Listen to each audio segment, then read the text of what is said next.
we've asked Peter to speak on building tomorrow's local government, learning from the global context. In terms of, despite the fact that we have been discussing these issues for some time, I think it's always good to just sort of consolidate that thinking before we move forward and decide on who's going to be doing what in terms of next steps. So, could you please welcome Peter McKinlay? Thanks, John. Well, I guess I've got two KPIs for this session. One is, since it's immediately straight after lunch, to make sure that I keep you all awake. And the second is to infuse some excitement about the future of local government change process and where it's intended to go after this summit.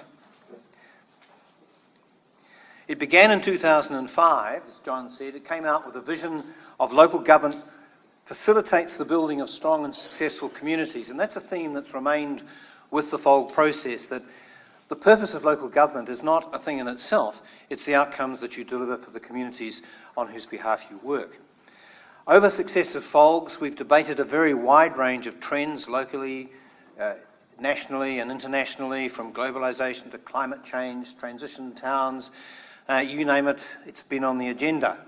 And I think over those years, a lot of insights have been provided for councils within Victoria and from the rest of Australia who've attended.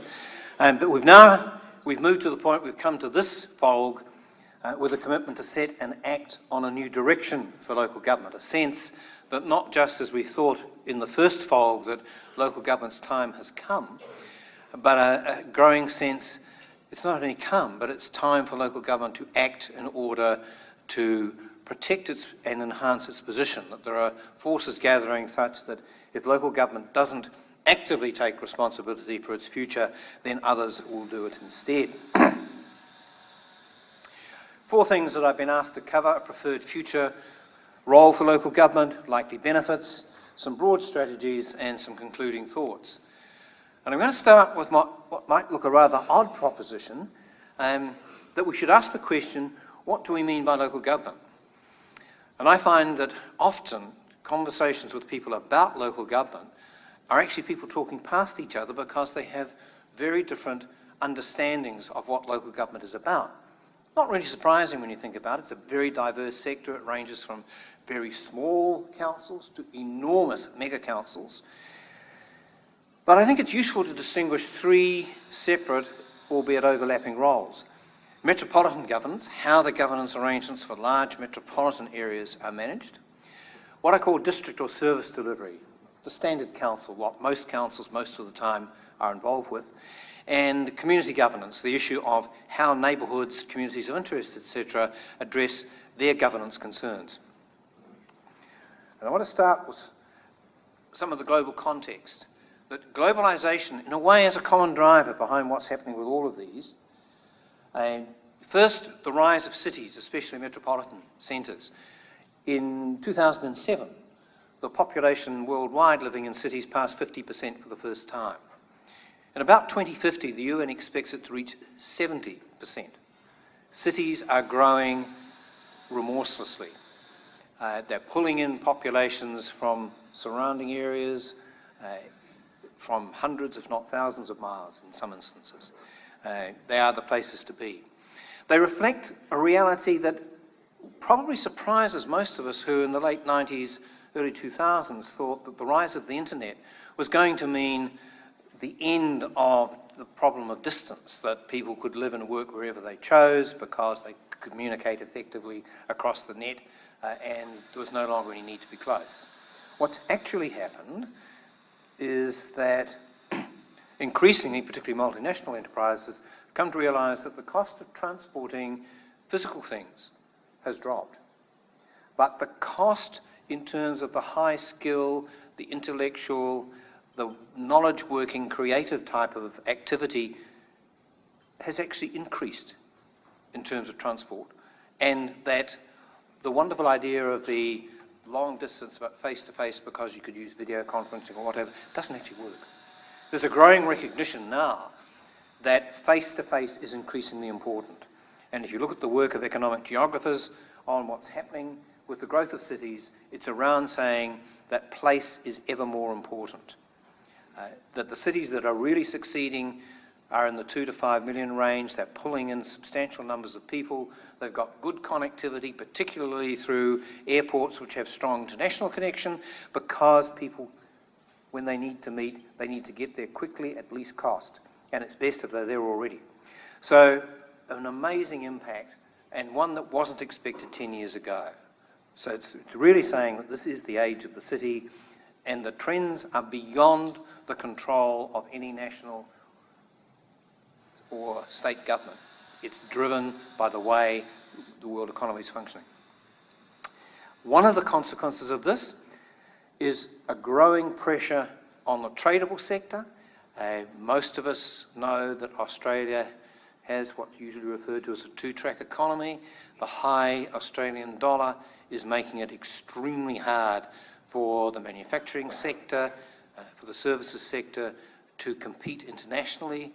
As Greg outlined this morning, it's putting an enormous pressure on Australia's food industry because of what's happening to comparative costs. What does that mean? Among other things, it means there's an inexorable pressure on the non-tradable sector, the part of the economy that produces goods and services that are consumed within the economy. And right at the heart of that, and John emphasised with his figures on the scale of local government, is local government. The costs of local government services, both the direct costs through things like rates or charges, and the indirect costs in terms of what your practices require other people to do, whether it's the time you take to make decisions, the nature of your regulations, and the fact that Council A, Council B and Council C also all have different regulations about the same things. Those costs are costs for business, and they're costs that in today's environment, with the pressure on the tradable sector, are attracting more and more attention. It's part of a general theme of how do we get the costs of doing business in particular as low as they possibly can be, because if we can't do that, we can't survive long-term in international markets.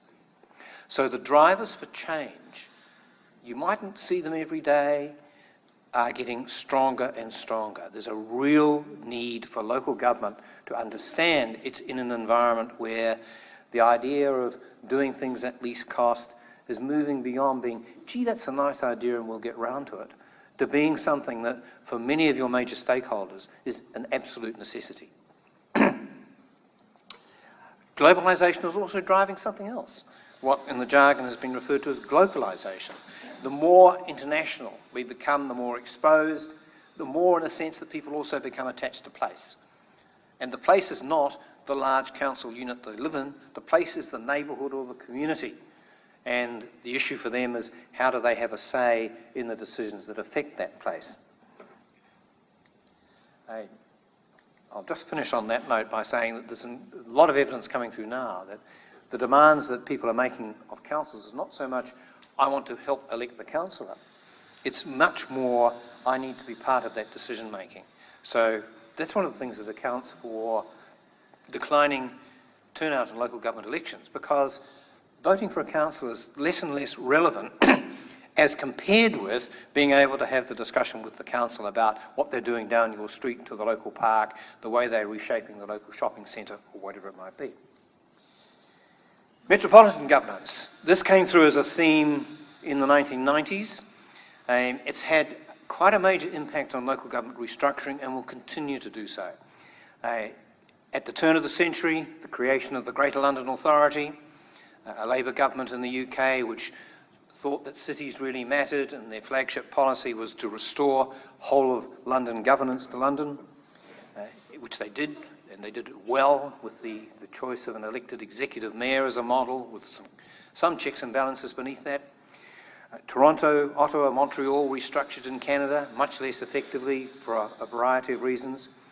The recent Auckland restructuring, the jury's still out on that. There are some good things coming out of it, some that are less so.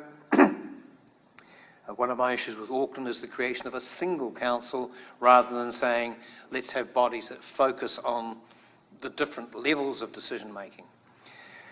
And Chris Berry's here today. He'll be speaking tomorrow, telling you of the wonderful things that are going to happen in Perth as the state government there looks at how the future governance of metropolitan Perth should be managed. We're also seeing increasingly the importance of relationships city to city. International relationships are now becoming increasingly metropolitan centre to centre, rather than, or as well as, national government to national government. And the competitiveness of cities, also an important, increasingly important factor. And a couple of elements in that. One of the key ones, lifestyle. And a lot of cities, Melbourne is one, are very proud of the quality of the lifestyle they offer, and people like Richard Florida, who coined the phrase the creative classes, have been well recognised for documenting how important that is. But it's not the only thing that matters. The Economist Intelligence Unit a couple of years ago, with the support of Philips Electrical, did a very major international study around what mattered for multinational firms and the people they employed, and infrastructure was just as important. The ability to move easily around. The cost of living within a place is very much a function of how much time you spend in a car, on a train, or in a tram. The growth is inexorable. This is from latest census data, and Melbourne now at around, I guess, 2/3 of the state's population, heading to being over 3/4, and that's Melbourne on the standard boundary definitions. It's a Melbourne statistical district, the local authorities that are seen as making up Melbourne. If you take a modern view of cities, an economic geographer's view, what's the economic footprint of this place, Melbourne almost certainly now would be seen as encompassing Bendigo, Ballarat and Geelong. So that even now Melbourne is probably closer to 75% of the state's population in terms of its economic footprint and the area that you would want to see reasonably well integrated in terms of economic activity, infrastructure and the like. I'm not here today to tell you how Melbourne ought to be governed as a metropolitan entity, but a few key things from literature, from experience of other metropolitan centres, which look to be important, and probably, Paul, matter in Sydney as much as they do in Melbourne. First, the importance of the metropolitan area being able to speak with a single voice in international fora. Cities matter, and there are many fora now that are important for Melbourne, for Victoria, for Australia, where it matters that someone can speak for Melbourne. Governance arrangements which facilitate decision-making and implementation for major regional matters. Jeff Kennett mightn't think much of the Committee for Melbourne, but they wrote a very good piece in the first volume of their Beyond 5 Million on the issue of governance, and that really centred around how do we take and implement the major decisions about infrastructure and make sure they're integrated with land use planning and where people actually live. So that's pretty important, getting the decision-making processes right at that level. And being able to encompass the impact on the wider economic footprint, so that if decisions are being taken about the future of metropolitan Melbourne, where do Bendigo, Ballarat, Geelong and the places in between fit in that, and how are the impacts on them dealt with. That does matter. And then, and this is, different views are taken on this, but my view is that sub-regional matters should not clutter up metropolitan governance. And to give you a classic example, if you're looking at the future governance of metropolitan Melbourne, I would argue that waste management strategy is a metropolitan issue and should be handled by a body with an explicit metropolitan-wide mandate. But rubbish collection, that's a district service issue. Obviously, it will be influenced by the waste management strategy, but don't clutter the regional strategic decision-making body up with the minutiae of a range of local services. And finally, adequate own source funding.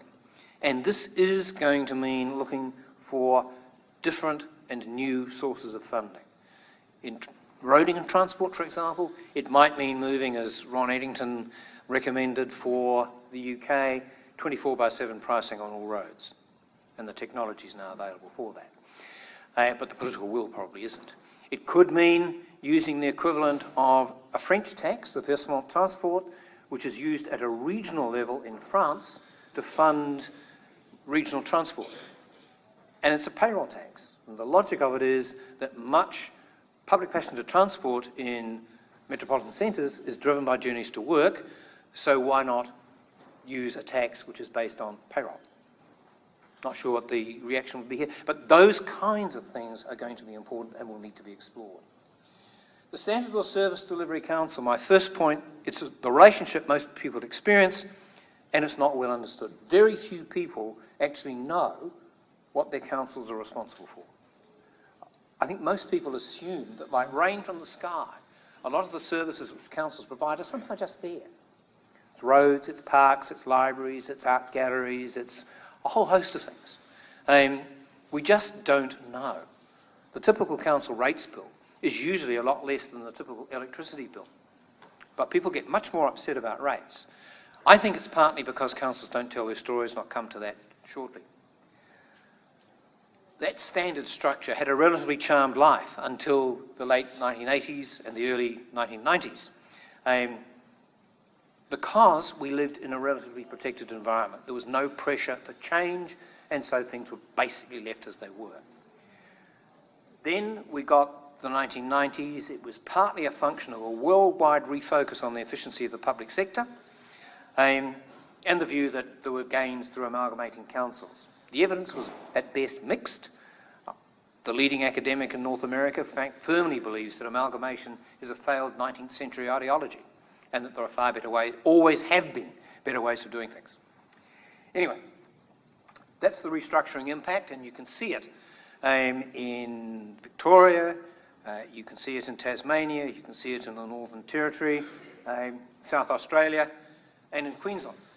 Substantial reductions in numbers of councils because people felt, yep, for whatever reason, we've got too many of these beasts.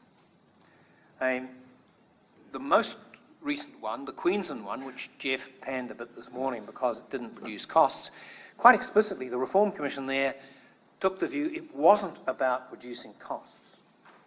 That local government reform, the challenge ahead of local government, was about capability.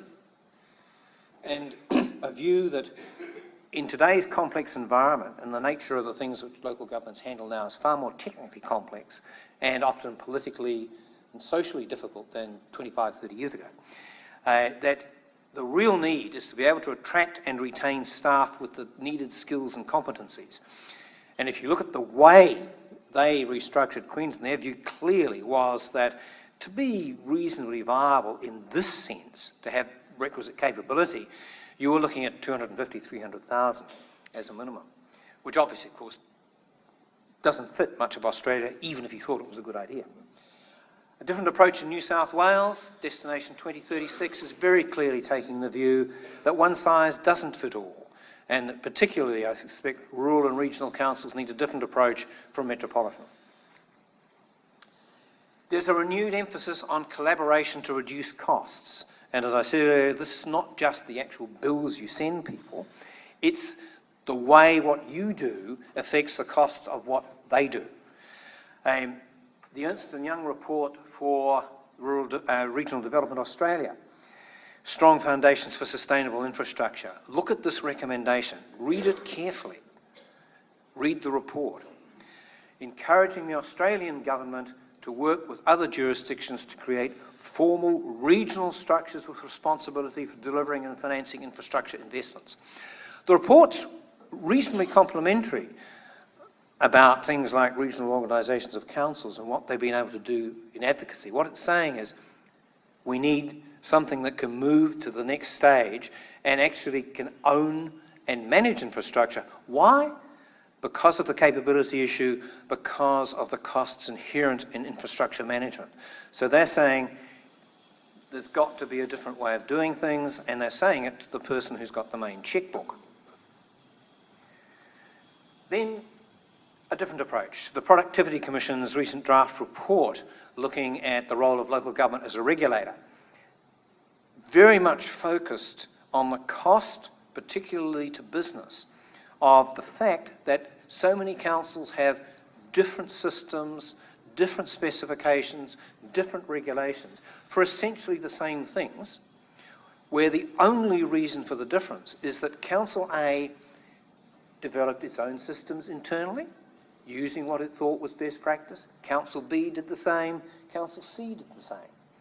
And then business has to deal with 3 different sets at significant cost.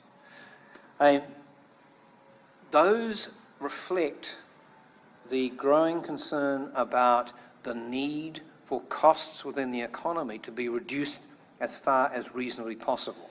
And that in turn, as I said, reflects the changing competitive position for national economies. In other words, the drivers, although the links may look long, are very strong, and in my personal view mean that local government has 2 choices, and 2 choices only. One is to embrace and lead these sorts of changes. The other is, in short order, to be significantly changed from outside. I don't think there's a middle way of we will continue to muddle along, because the evidence suggests that business is not going to put up with it because of the cost impact, and governments, particularly the federal government, which has a responsibility for managing the national economy, is going to say the competitive needs within this economy demand that we ensure there are steps taken to lift performance. That said, there are different approaches to efficiency still around. There's no one agreed way. You go to England, that government has dramatically reduced funding for local government, and along with that, it's withdrawn. Government in the UK used to, or in England and Wales in particular, used to micromanage local government. It's pulled back dramatically and basically said, over to you guys, you do it. Clearly taking the view that the cut in revenue, which is about 26% over 4 years, that's pretty dramatic, try it on your budget, will be the discipline to bring about change. And the evidence suggests that yes, it is, that the usual resistances to changing staff, the second-tier manager who doesn't want to go about losing a career opportunity, the politician who wants local control, all gone. You can't afford that luxury any longer. You've just got to manage as best you can with hugely reduced resources. Now, if you can do it in that context, then you can do it in normal life as well. It's all about the incentives to get on and make things change. New Zealand, we're going down a different path. We've got a government which suddenly seems to think that it can run local government from Wellington, at least if you believe some of the provisions in the proposed legislation. But it is certainly saying we're going to pull local government back to local public services and local infrastructure. Nobody's been able to define those. The lesson from this stuff, looking around the world, is, hey guys, whatever else, we're living in uncertain and high-risk times, and that's really the time when you say, we want to take control of our future. We know what the possible risks are. Let's start acting as though we want to manage them properly. My analogy is this. All of you here, well, of those of you in this audience who own a house, please raise the hand if you haven't got that house insured. Nobody. The risk of dramatic change to local government is much higher than the risk of your house burning down. Put up your hand, those of you who are actively managing the risk of major change to local government. Okay, so you insure your houses, but you don't manage the much greater risk of change to local government. Interesting, isn't it? That's just one way of looking at it, but it's, I guess, what we're used to doing. We all get told to insure our houses. We're brought up to understand that. This other business of change could descend on us looks more distant. We don't understand it as well, but it is a far greater risk. Okay. Coming back to some of the stuff we talked about this morning, one of the things that you see from looking internationally and seeing what people are doing, John referred to it with Don Lenihan's work on co-design, which is really in this space, what I call the consultation disjunct. Councils, in my view, by the kind of consultation processes they are, or exhibition processes they're required to follow by statute, are actually being required to build distance between themselves and their communities. Why? Because the nature of the process, which says develop your proposal, then put it out to your community, give them a month to get back to you, and then hold a hearing, nothing much is going to change on most of that stuff. The community's interested not in seeing the developed proposal, but in discussing what the issue is and how to address it. So you've got a statutory process which actually builds distance, and there's a lot of research evidence to support that proposition. And it's the same with major stakeholders who, I was fascinated with the presentations of the panel this morning, people who clearly have a major stakeholding interest in local government, particularly the Property Council, but the Committee for Melbourne as well, who were also, whether they intended to do it or not, making it clear they had very little dialogue with local government about the strategic issues affecting their interests. Fascinating. Okay. So one of the real issues for local government in managing its future is how do you restore that confidence, get back to the position where you are really the community's agent to achieve the community's objectives, and get that sense of trust, understanding, we know how we're working together. Okay. A word about shared services. Generally, local government's got a pretty indifferent track record. It's often seen, as I referred to earlier, as a problem of people. The second-tier manager who doesn't want to change, the politician who says, we're not going to work with so-and-so. And there is some evidence that that is a real factor. There's actually another factor as well. If you look at the conventional structure for shared services, it's going to be a regional organisation of councils or some kind of regional alliance. It'll be possibly unincorporated. It'll certainly operate on a basis that whenever it's deciding to do something with a particular service, each individual council will make its own decision about whether that's a good idea. And when all the councils in the grouping have agreed, yes, we should do it, it'll start to happen. And even if all of those councils are reasonable and want to make a decision to get on with it, that's an incredibly convoluted decision-making process. It's, in my view, is that it's a major barrier to doing anything effective in shared services. It's just too long drawn out. I worked with a council in Sydney on something a few months ago, and they had recently signed off a major shared services exercise with 3 adjoining councils on something which was a no-brainer. It had taken years as each of them worked through, well, is this the right way of doing this thing? And the chief executive involved said, never going there again. And it was purely a problem of the structure through which the decisions had been taken. Just briefly, in New Zealand, a new approach is emerging using a multi-council-owned company, centres of excellence approach, the councils themselves linked by high-speed broadband, and the company, the directors are the chief executives of the member councils, has the mandate to identify and promote opportunities for sharing services. So the decisions are taken around the board table within a culture of directors acting in the best interests of the company. The focus is on what do we do service by service. It is then about the company marketing that to individual councils. Do you want to join in? Would you like to be the centre of excellence to provide this service? So it's a very different approach and a very different culture. It's still early days, but it looks a country mile more effective than the standard joint committee, regional organisation of councils, shared alliance approach. And it's one that's being looked at as part of the FOLG process to see whether that can be adapted to the Victorian environment. There's a whole bunch of stuff about governance and so on, which is part of the package that's in the New Zealand legislation, but not in the Victorian one, but could be brought over without changing the law. The first one is getting consultation right. It's building trust with communities and major stakeholders. It's sharing your issues with them. I once worked with a council in New South Wales that had a huge problem. It was reasonably efficient, but expenditure on current service level standards was outstripping revenue. And I tried to say to them, you haven't got a problem. Rate capping stops you doing anything other than fiddling around the edges and continue doing that. Your community has a problem. The problem is their agent to deliver their outcomes isn't able to get the funding needed to do the things that will do it. I couldn't get them across the boundary of accepting that it was the community's issue and what they needed to do was take it back to the community.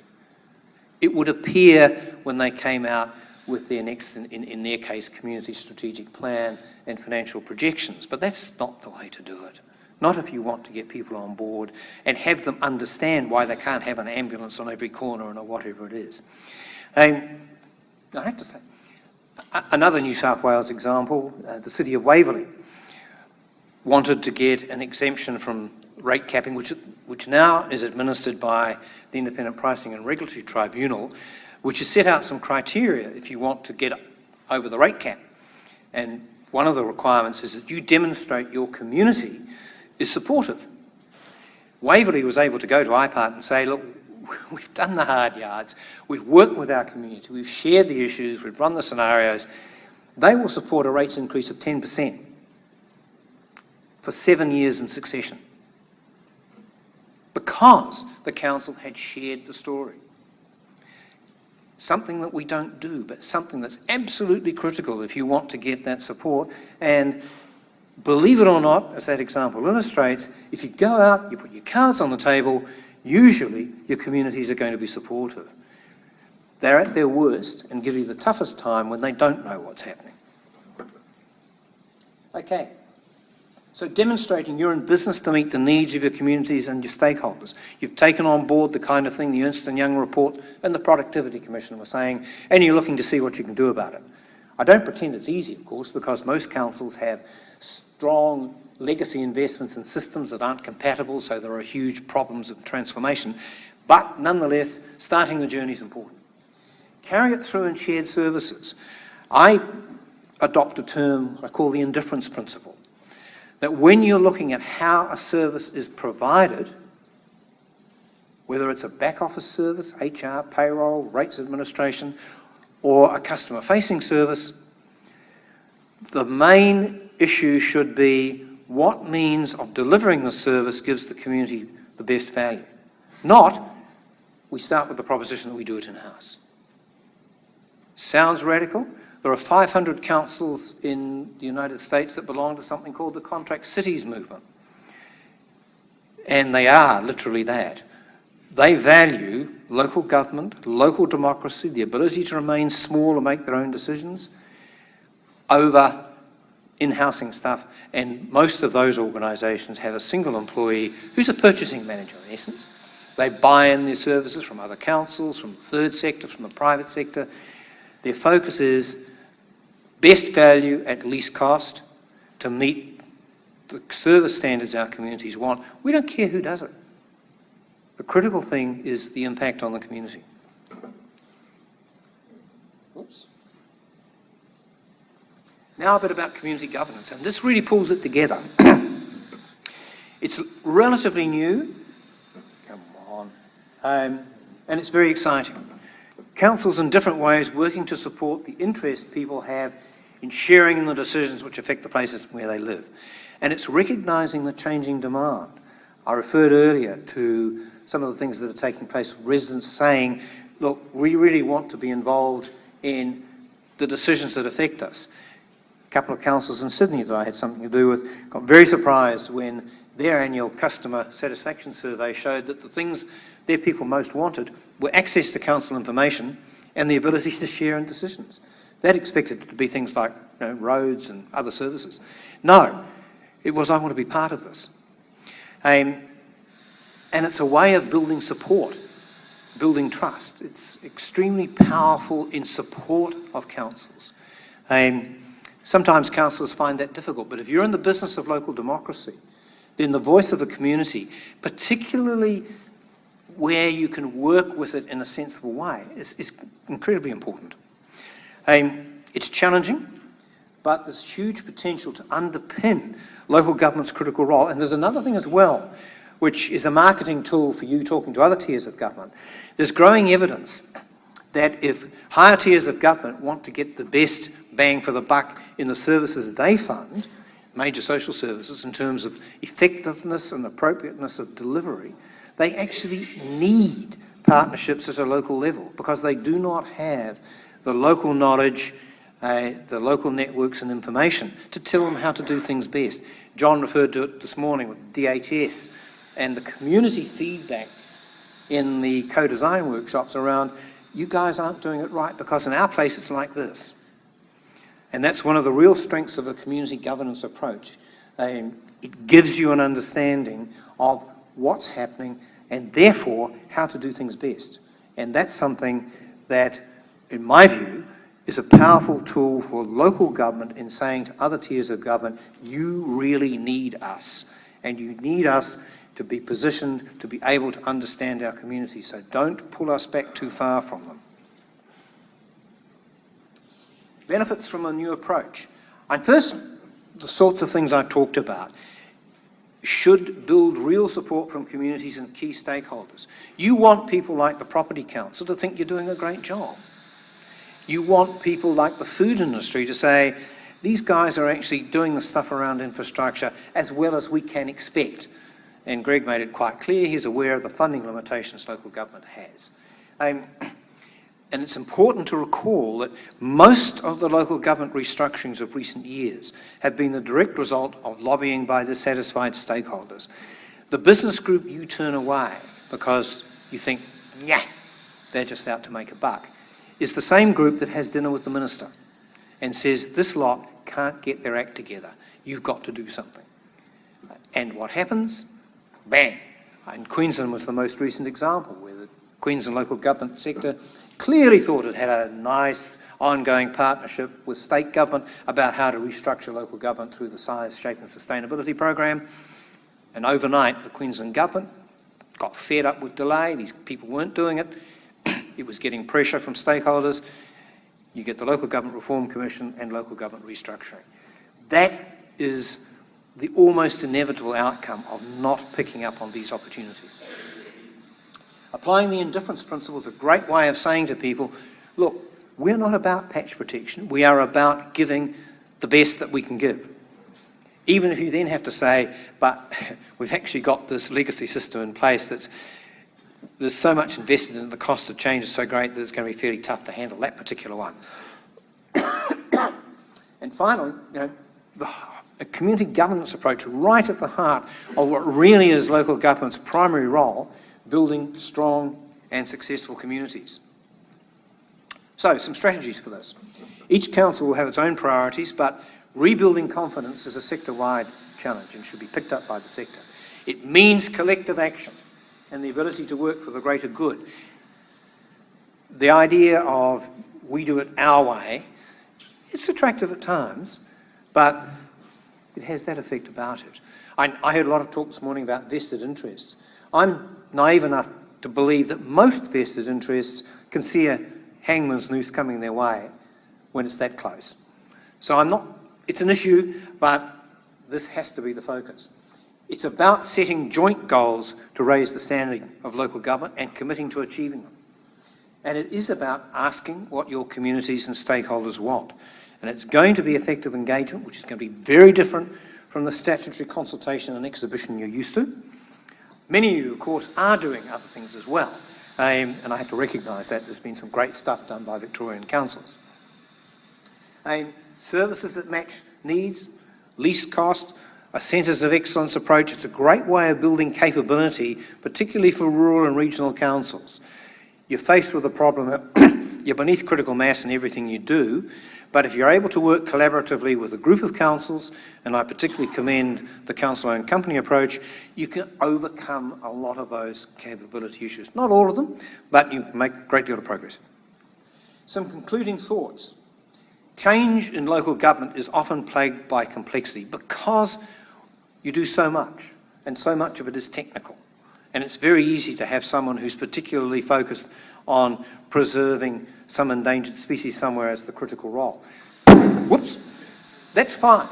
But to make progress, I think you've got to cut through the complexity and think, what are the few critical themes we really need to pick on? First point, local government, I believe, has enormous potential to help its communities shape their preferred futures. But we need a clear sense of direction and capability. Second, we need clarity of thinking about local government.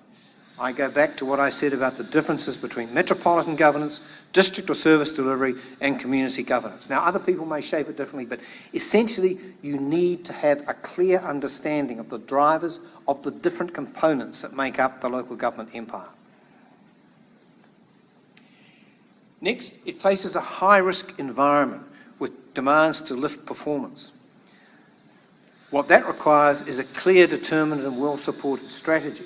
You've got to demonstrate the capability to change without intervention. And I have to say there that one of the risks, which I personally think is now in front of local government, is having said, right, we can get together and manage our own future, and we can do it without intervention. The issue you then put on the table is, if you don't do it, you've demonstrated you can't do it. So that's an added incentive, I think, to pick up from this FOLG and say, we will do it, because we don't want to prove those guys out there are right all the time and that we should just be restructured from above. It needs a collaborative approach between councils and across the sector, but also with key stakeholders. And John's intention to establish a stakeholder reference group, I think, is excellent, because it means you have the major users, the major potential critics, in-house and working with you. So, if it happens, and I'm sure it will, it's a wonderful step forward. The challenge, though, with this is that the need to turn the knowledge and the commitment in the sector into action, and the fact that time is not on local government's side. You might survive till the next state election, but you've also got, of course, change will be taking place at the federal level, and I think the federal government in particular has this ongoing issue that national economic priorities demand a focus on lifting performance in the non-tradable sector, and local government is a large part of that. So you're on the agenda, and it's an unavoidable agenda. The final thought, and I want to end on a very positive note because I think the opportunities are huge. The vision's here, the knowledge of what needs to be done is here, and this summit is the place to start, and good luck with the journey.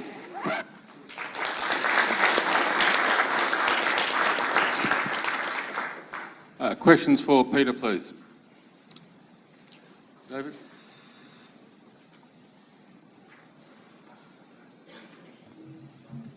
John Quinn, Pyrenees Shire Council. Just a little thing, or a couple of things actually. You said we should go for the lowest cost. That would mean, say, sending our accountancy activities off to India, sending our planning business off to perhaps China, perhaps sending our medical things off to either Thailand, China or India. Would that be so? The paper which will be on the website does qualify that a little. I don't mean least cost regardless, and I wouldn't regard those approaches as least cost, because my thinking of cost is not accounting cost. It's more in the nature of social cost, which is partly accounting cost. It's partly the impact on communities of what you do. And so I have no problem with someone saying, yes, Bangalore can do our IT at a lesser cost than we can get it done locally, but the advantages of doing it locally are this, and this, and when you put the package together, the least cost to community approach is to do it locally. Don't have a problem with that. But what I do have a problem with it is if it's not done critically and consciously. In other words, you make that decision having satisfied yourself that that is the appropriate decision in terms of the total cost. Just a small story. As I said, I'm from the Pyrenees Shire, live in a little place called Avoca. We recently had a Telstra outage up there at our mobile and our 000 numbers. I raced out of town, got onto the Telstra help number, ended up talking to a nice young lady in the Philippines. I explained the situation. She said, "Oh, how do you spell that?" I said, Avoca, A-V-O-C-A, hoping that I wasn't living in Yakadandra or Woolloomooloo or something like that. 10 minutes later, I was still waiting. She said, "Wait a minute, I will get back to you." 10 minutes later, as I said, I was still waiting. So I hung up, tried again. I ended up talking to somebody in India this time. Same problem. They will get back to me. This is international, low-cost banking and Telstra work. I think I think you make the point that I was making to you very well, that the cost of those kinds of arrangements is a lot higher than just the accounting cost, and you need to take the total into account.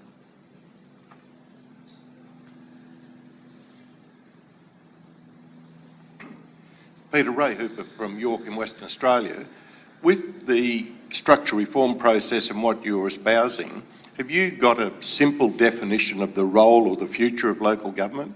Because without that, we seem to talk around the subject, but where will we be in 2030 or 2050 as an industry?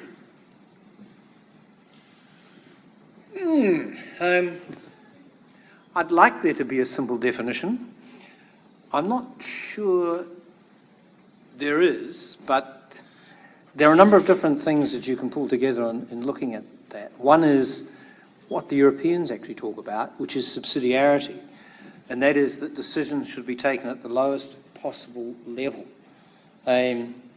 So that in that sense, local government should be seen as the primary decision maker in terms of issues which affect its community. So that's one way of looking at it. It's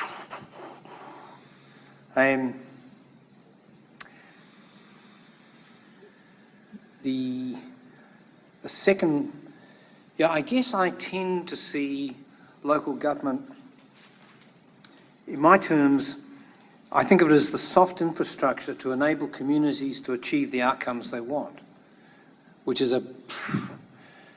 again, doesn't sound particularly precise, but part of the problem is that local government and local governments vary so much, and different communities have different views on how they want to see things done.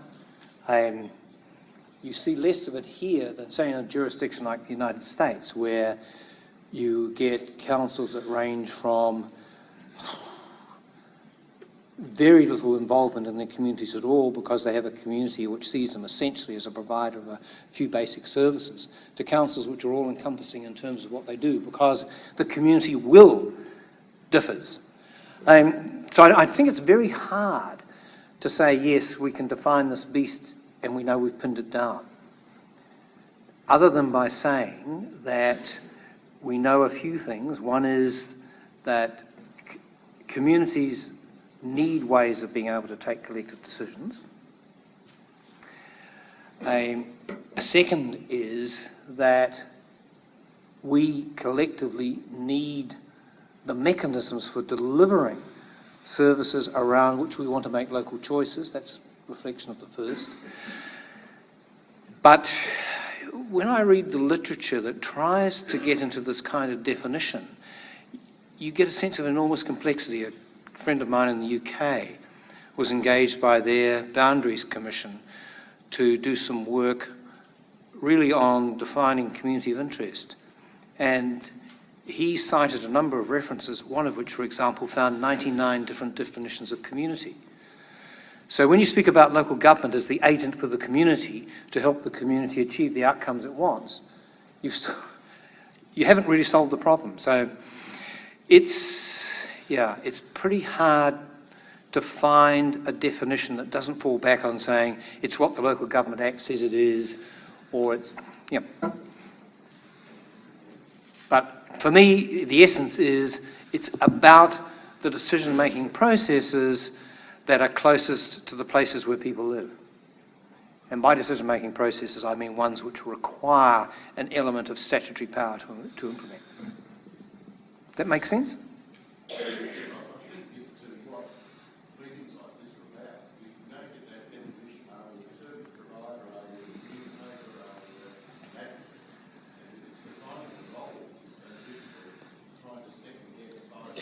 Well, that's why I and others tend to fall back on saying it's the soft infrastructure that enables communities to take decisions about their preferred outcomes.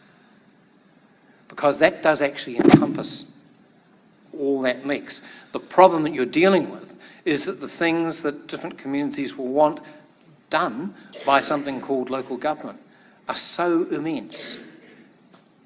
And some of it will be advocacy. I had a chat with one councillor today who said, well, I'm from a rural shire where, basically we just do the basic stuff because people are pretty happy with what's going on. Another rural shire has a whole bunch of issues about access to services, so they want their local authority to be fundamentally an advocate and a broker because of the need that they've got. So it's, there's no one size fits all, there's no one style fits all, but that fundamental sense of it's the community's instrument to do what the community wants done, I think is the best way you can really define it. Peter. Yes, Peter. Peter Neal from East Gippsland Shire. You indicated multi-council businesses. Yep. How do you anticipate that would happen, or is it happening? And what if you've got directors running this so-called multi-agency company? Who does the day-to-day stuff that the directors would be doing today? Well, first, they're not running it, they're the board of directors. And the precedent that I'm talking about is a New Zealand-based company which rejoices in the long title of Bay of Plenty Local Authority Shared Services. It's owned by 9 councils. The directors are the chief executives of the 9 councils, but it has its own staff. So they go to a directors meeting once every 4 to 6 weeks. The business of the company is identifying opportunities for sharing services amongst those councils. And there's a whole complexity of governance arrangements which sit behind it that make it work. But the fundamental one is that the chief executives meet as a board. And when you meet as a board, you've got a very different culture from when you meet around a council table as councillors. You've got a statutory obligation to act in the best interests of the company, for example, and a whole range of other things. So it's a culture that reinforces a climate of we're here to make decisions, we're here to build the business, and in that context, the business is finding and implementing opportunities to share services. So the people behind it simply said, look, the usual arrangements don't work well, the culture's wrong, the decision-making process is wrong, but this one will work because of the different context. It doesn't affect the accountability in terms of councillors back to their communities, but it does give them a much better tool. Any other questions? Okay, can we thank Peter McKinlay, please?